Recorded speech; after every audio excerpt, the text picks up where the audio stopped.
लड़कियों के क्रोध ने बलशाली पुरुष को एक दूर दराज द्वीप पर भेज दिया ताकि मानव जाति का भविष्य सुनिश्चित हो सके। उन्हें अकेले कुंवारे की पहचान करनी होगी और महिलाओं पुरुषों के साथ नया जीवन शुरू करना होगा। यह 13 प्रतिभागियों का संस्करण है रॉबिन्सन क्रूसो, क्योंकि उनमें से किसी के भीतर एक गुप्त भेड़िया छिपा हो सकता है। समूह जो क्रूज पर जाने का सपना देख रहा था, अब अराजकता में खेती और बुनाई आधारित जीवन जीने पर मजबूर है। एक सप्ताह पहले शानदार क्रूज पर जाने वाले 13 विशेष यात्रियों ने ट्रांसफर के लिए डॉक पर कदम रखा था।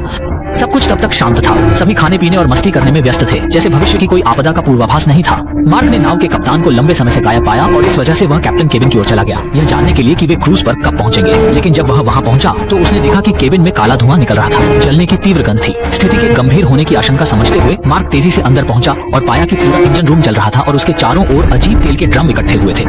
मार्क आग बुझाने की कोशिश करना चाहता था, लेकिन हवा के दबाव वाले दरवाजे को पहले ही किसी ने बंद कर दिया था। फिर जब जोरदार विस्फोट हुआ तब स्थिति की गंभीरता को महसूस करते हुए मार्क तुरंत डेक पर वापस लौट आया। अपने जाने की स्थिति की जानकारी सबको देने के लिए वह जल्दी से चढ़ गया, लेकिन जैसे ही वह आया उसने देखा कि डेक भी पूरी तरह जल रहा है और कप्तान अपने व्यक्तिगत बाएं नट में भाग रहा है। अब आग इतनी तेज हो रही थी कि यदि तत्काल बचाव के प्रयास न किए जाएं तो वे सभी मौके पर ही जल जाएंगे।